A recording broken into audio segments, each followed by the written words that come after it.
Assalamualaikum warahmatullahi wabarakatuh. Kembali lagi di podcastnya Wici dengan saya Desta Fitriani Anggreka sebagai host pada episode kali ini.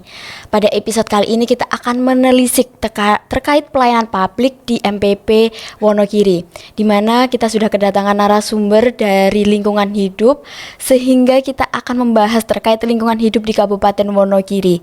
Tidak perlu berbasa-basi, kita akan memperkenalkan narasumber kita dari Dinas Lingkungan Hidup Kabupaten Wonogiri. Monggo Ibu. Ya. Baik, terima kasih Mbak Desta. Perkenalkan, saya Ibu Wiwi Pujastuti Ekowati. Saya bekerja di Dinas Lingkungan Hidup Kabupaten Wonogiri. Sudah lumayan lama, dari tahun 1998, jadi sudah 26 tahun. Saya datang bersama teman saya. Monggo Mbak Ayu bisa memperkenalkan diri. Nama saya Sumber Rahayu. Saya satu bidang dengan Bu Wiwi di bidang tata lingkungan, Dinas Lingkungan Hidup.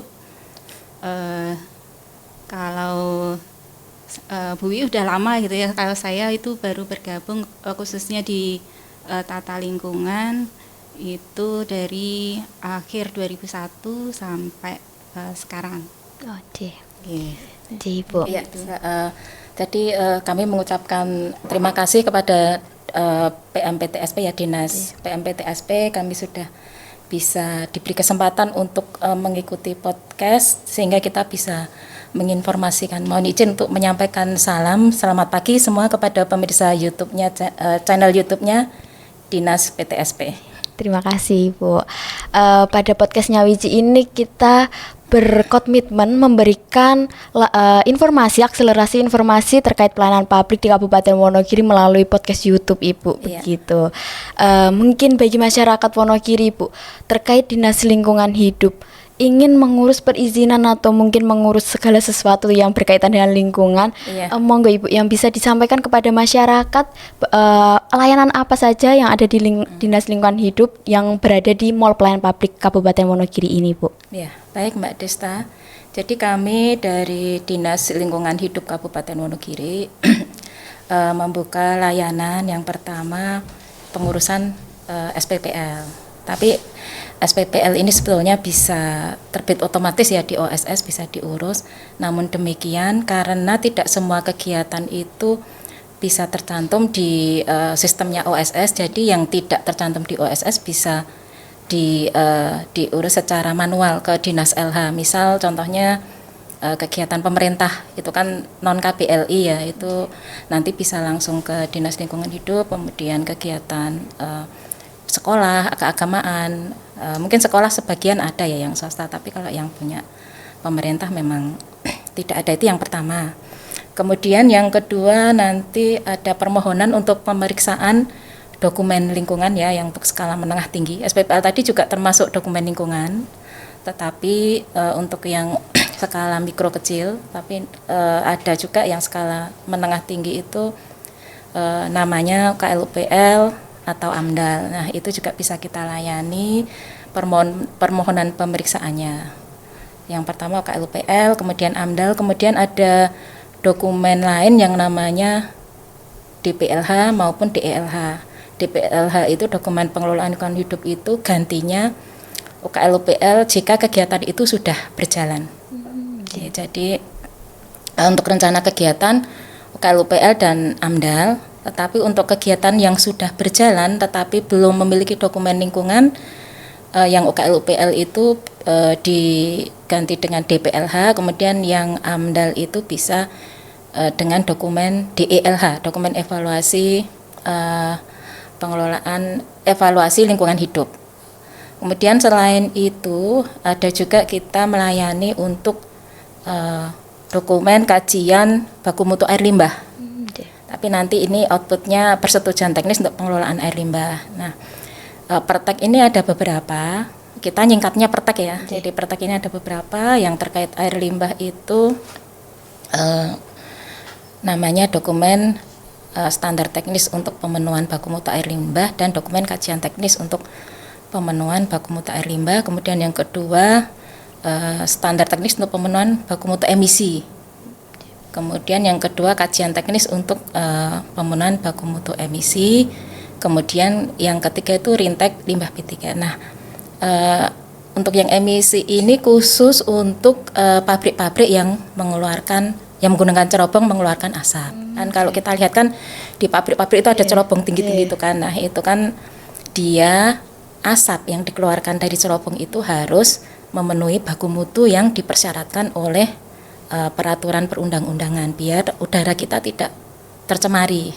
Jadi kita dokumen pertek itu diintegrasikan di dalam dokumen yang UKL, UPL dan AMDAL tadi. Itu yang ketiga ya. Kemudian setelah itu kita juga melayani untuk kalau rintek limbah B3 tadi maksudnya rincian teknis limbah B3 itu untuk dokumen pengelolaan limbah B3. Sebetulnya limbah B3 itu pasti dihasilkan di setiap sumber kegiatan ya Mbak Ayu ya. Ya kegiatannya kan banyak, semua kegiatan bahkan di rumah kita ada. Nah, contohnya ya batu baterai, kemudian juga kemasan bahan kimia, kemudian lampu TL bekas, kemudian pelumas bekas. Kalau misalnya kita kan di rumah ada kendaraan atau motor kita ganti, itu sebetulnya limbah B3. Cuma kalau di skala rumah tangga memang mungkin pengelolaannya hanya disisihkan ya, dititipkan pemerintah bisa. Tetapi kalau yang di skala industri atau perusahaan atau kegiatan yang melalui proses perizinan mestinya harus membuat dokumen untuk acuannya, itu namanya rintek limbah B3. Nah, setelah itu layanan pengaduan ya Mbak ya. Pengaduan masyarakat. Jadi jika masyarakat itu memiliki permasalahan atau ada permasalahan di lingkungannya, permasalahan lingkungan ya. Misalnya sungainya kok biasanya jernih kok ini warnanya merah. Kemudian ini kok ada bau. Kemudian ada permasalahan lingkungan lain, itu bisa melakukan pengaduan ke kami. Bisa dilayani juga di petugas kami yang ada di MPP. Nah, yang terakhir layanan kami itu untuk layanan lumpur tinja terjadwal. Nah, apa ini layanan lumpur tinja terjadwal?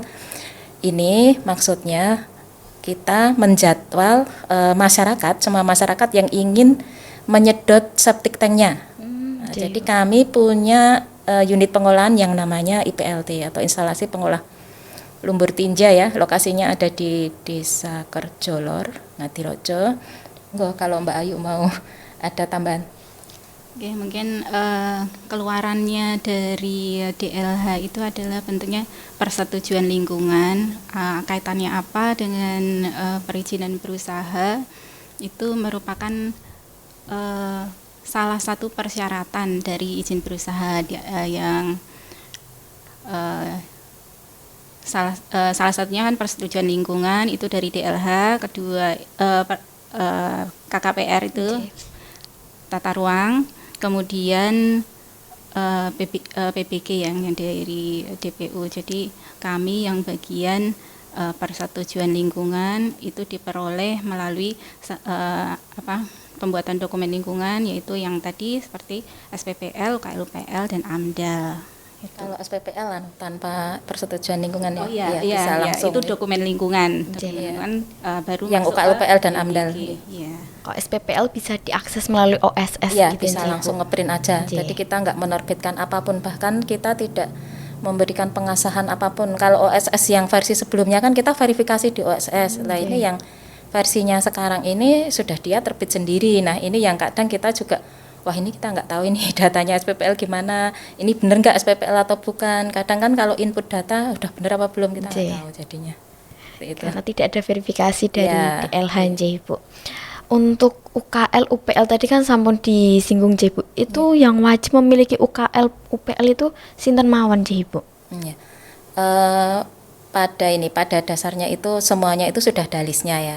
Jadi mana yang SPPL, mana yang UKL UPL, mana yang AMDAL itu kita ngikut peraturan yang di Peraturan Menteri Lingkungan Hidup dan Kehutanan nomor 4 tahun 2021 ya Mbak ya. 2021. Itu.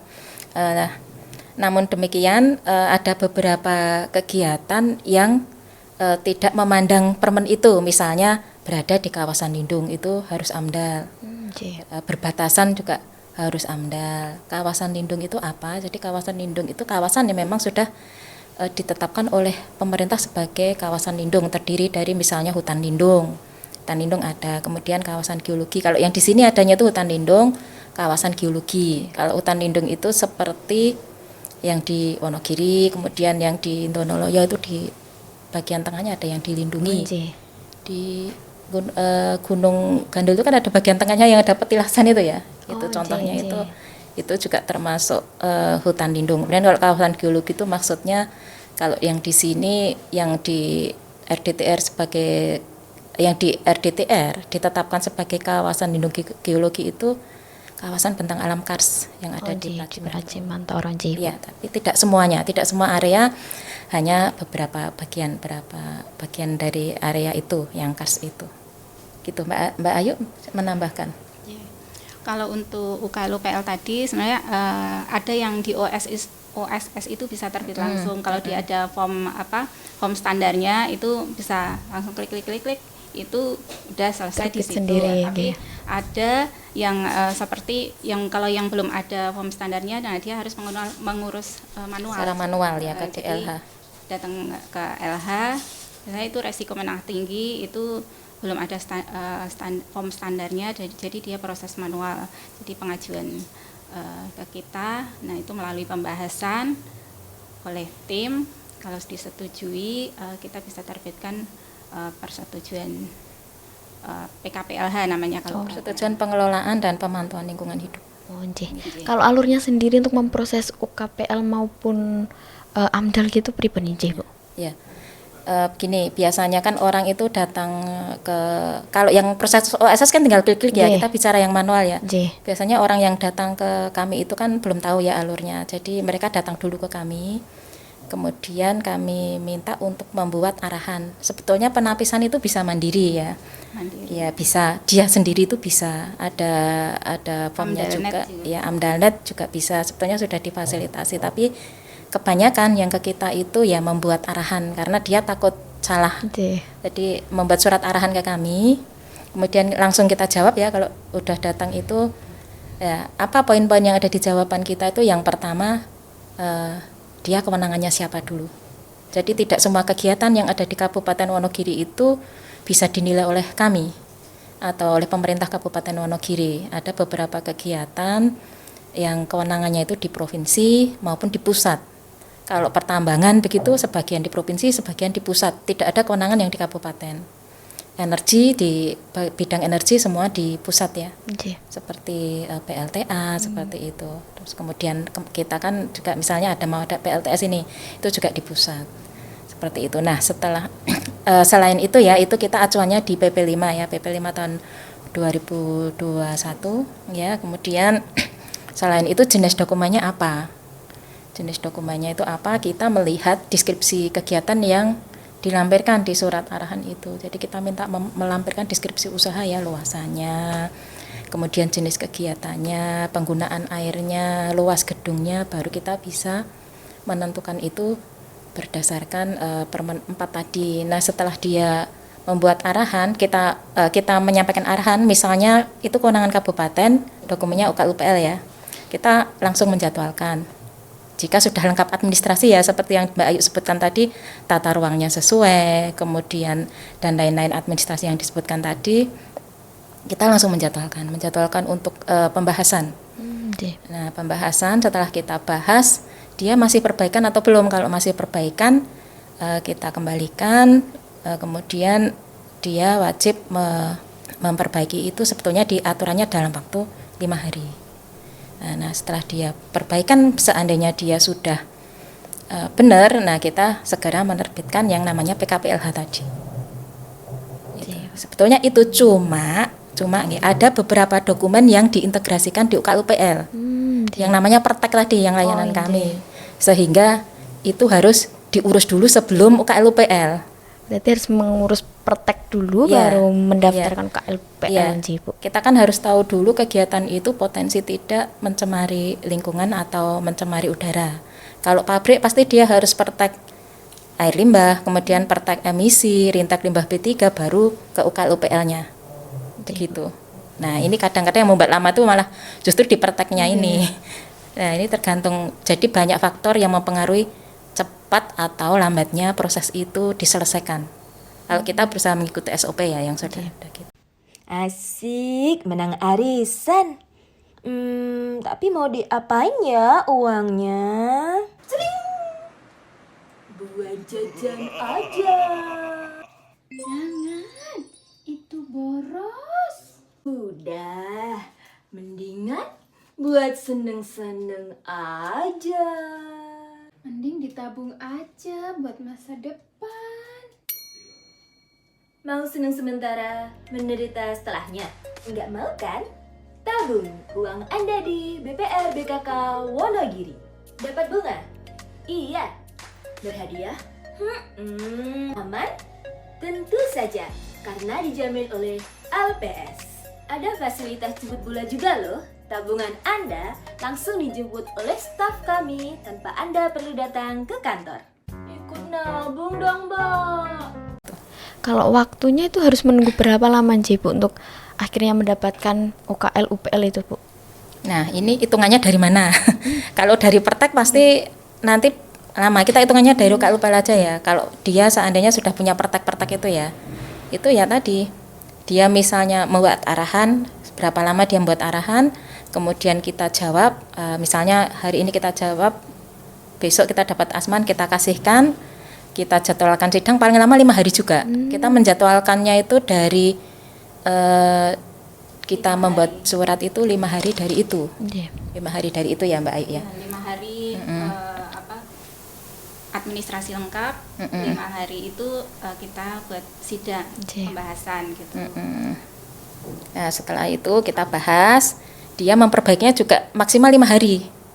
Selama ini belum ada yang UKLPL yang langsung benar gitu, nggak ada. Pasti ada masukan ya dari tim. Nah, timnya kan ada dari OPD terkait gitu. Itu pasti ada masukan. Nah, itu nanti 5 hari juga memperbaiki. Lah, memperbaiki dikembalikan ke kita. Itu juga sudah sesuai dengan arahan belum? Kalau belum ya kita kembalikan lagi. Kita kembalikan sampai itu benar.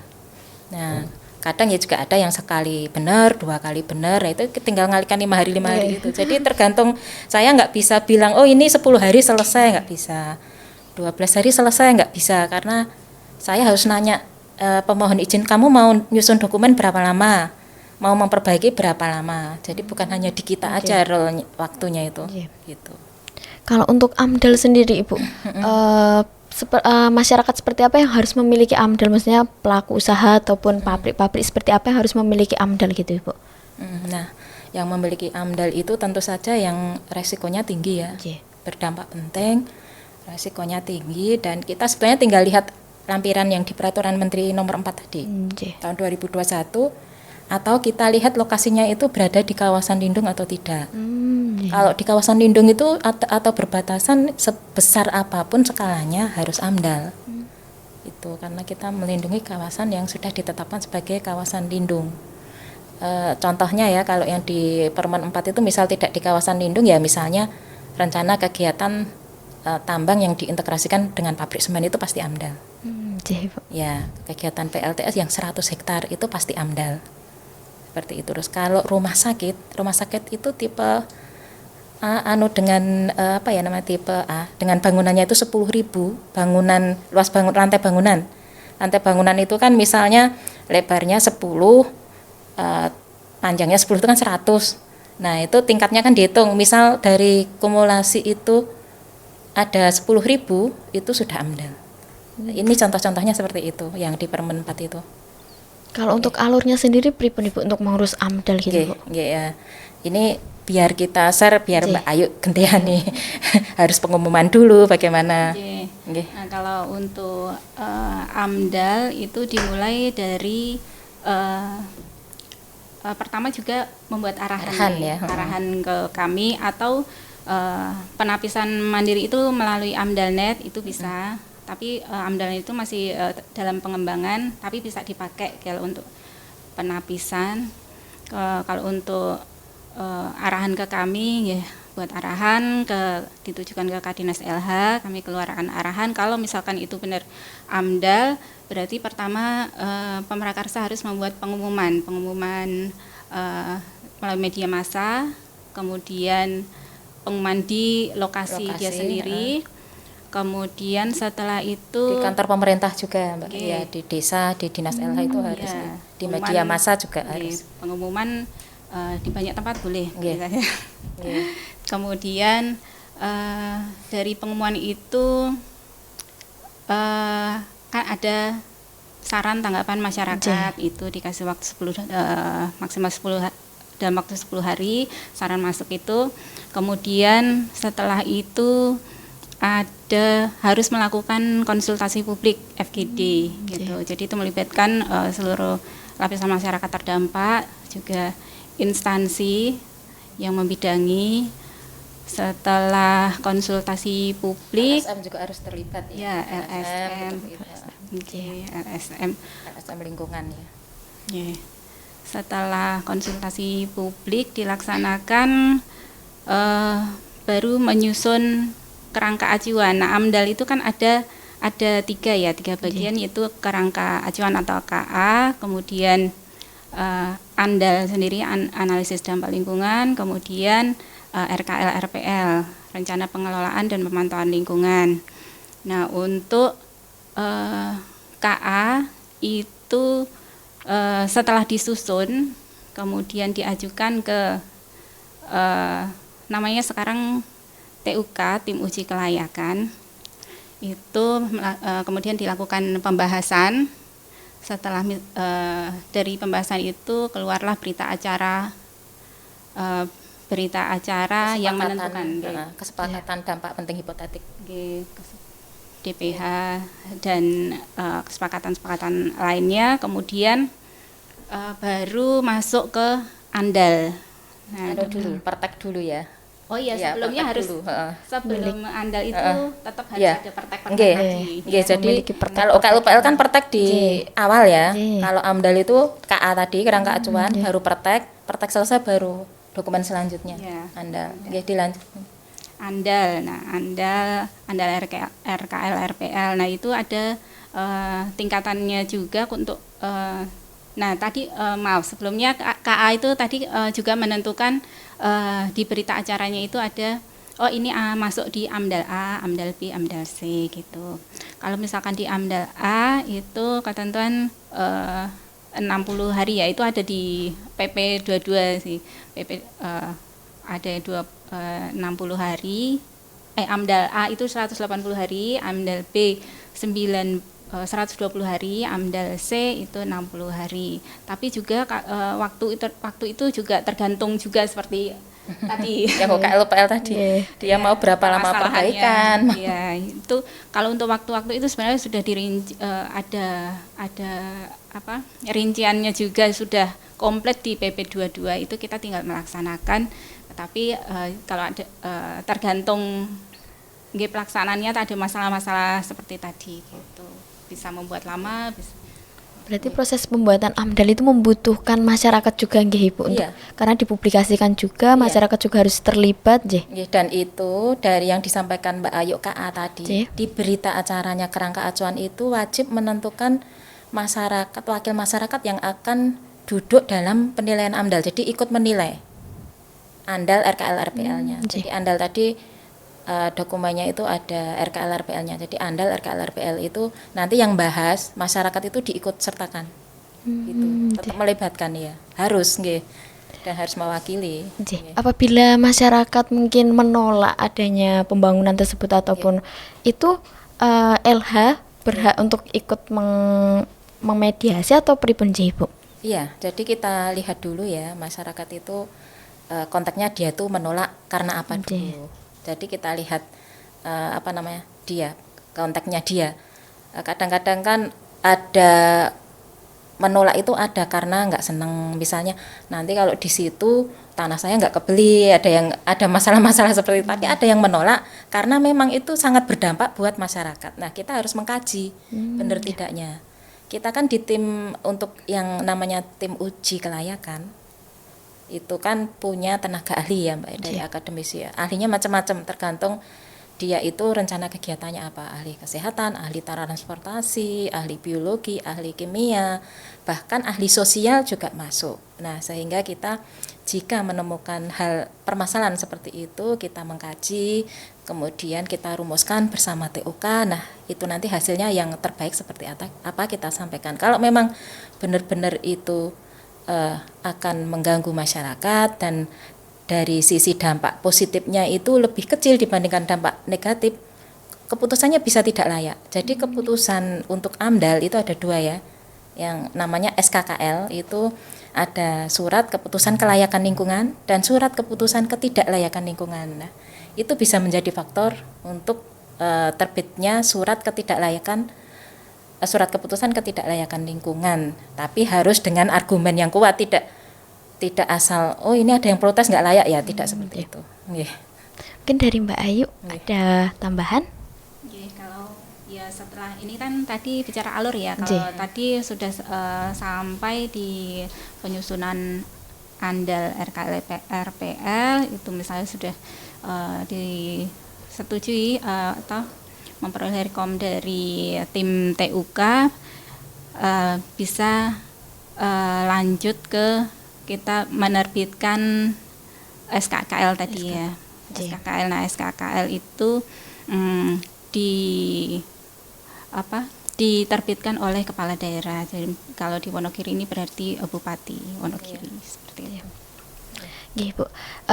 Di LH juga tadi memberikan layanan terkait konsultasi, berarti untuk masyarakat yang mengalami mungkin lingkungan di rumahnya ada limbah yang bau ataupun tetangganya yang mungkin punya ternak yang mungkin sedikit mengganggu, itu juga bisa difasilitasi Bu untuk bisa. Dinas lingkungan hidup gitu kan Bu. Itu sering terjadi akhir-akhir ini ya.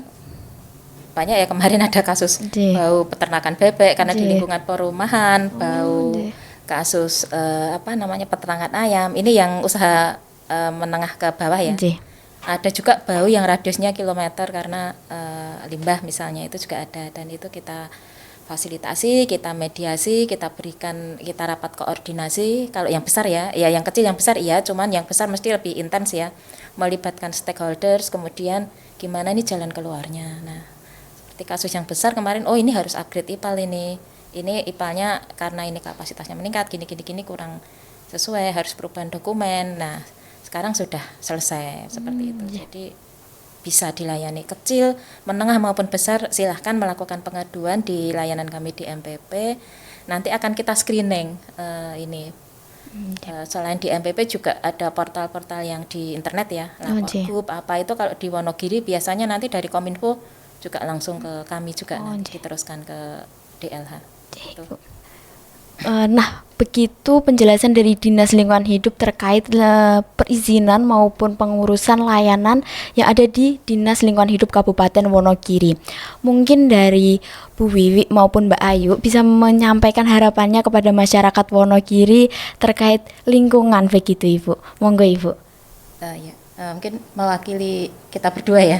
Salah satu nggih Bapak Ibu, khususnya warga masyarakat Wonogiri. Jadi yang pertama, jika mempunyai rencana kegiatan usaha, jadi kami mohon Bapak Ibu juga melakukan proses perizinan karena di proses perizinan itu merupakan bukti kita mentaati peraturan dan secara tidak langsung kita mencegah dampak lingkungan yang akan terjadi yang nanti bisa berdampak ke orang lain. Jadi tidak hanya di tempat kita sendiri, kegiatan kita itu bisa berdampak ke orang lain, sehingga bagi Bapak Ibu yang memang mempunyai rencana kegiatan kecil, menengah, besar, itu silahkan segera mengurus perizinan, datang ke MPP, kita melayani di gerainya MPP. Selain perizinan, Bapak Ibu yang ingin melakukan pengaduan ada permasalahan lingkungan di sekitarnya, bisa juga mengadu ke layanan kami di gerai MPP, dan juga Bapak Ibu yang ingin menjadwalkan layanan penyedotan lumpur tinja yang di Septiteng juga silahkan mendaftar, nanti akan kita jadwalkan di tahun 2024. Mungkin itu Mbak, terima kasih.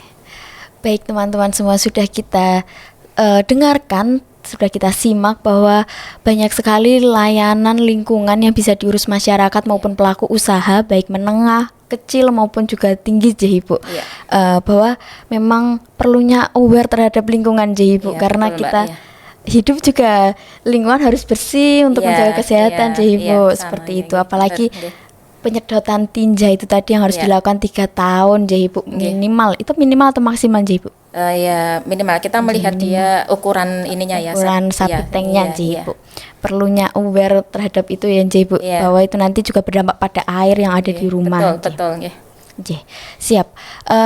Teman-teman semua, terima kasih sudah menyaksikan podcastnya Wiji hingga akhir di episode ini. Dan kita juga punya jargon je Ibu. Iya. Kita sama-sama nanti Gonya Wiji dari saya nanti dijawab sesarengan bangun Wonogiri je Ibu. Gonya Wiji Sesarengan bangun Wonogiri. Baik, terima kasih Ibu telah menyampaikan terkait lingkungan hidup dan juga ada program-program yang mungkin nanti bisa diakses oleh masyarakat Iya. Kabupaten Wonogiri je Ibu. Makasih Apalagi juga, iya. je, ditunggu program terkait penyedotan tinja itu lagi je Ibu di tahun depan baik, je. Mbak. Mohon dukungannya dari Nggih, semua pihak nggih. nggih. Siap Ibu. Telah kita simak bahwa banyak sekali yang disampaikan dari Dinas Lingkungan Hidup terkait layanan lingkungan di Kabupaten Wonogiri. Dan di podcastnya Wiji kita berkomitmen untuk menyampaikan terkait wawasan serta informasi pelayanan publik di Kabupaten Wonogiri. Podcast ini bekerjasama dengan PT BPR BKK Kabupaten Wonogiri Perseroda dengan Mall Pelayanan Publik Kabupaten Wonogiri, begitu. Jangan lupa untuk saksikan episode-episode selanjutnya yang kita akan mengundang narasumber-narasumber yang berkompeten serta terpercaya kredibilitasnya. Jangan lupa subscribe, like, dan share video ini. Sampai jumpa di video selanjutnya. Wassalamualaikum warahmatullahi wabarakatuh.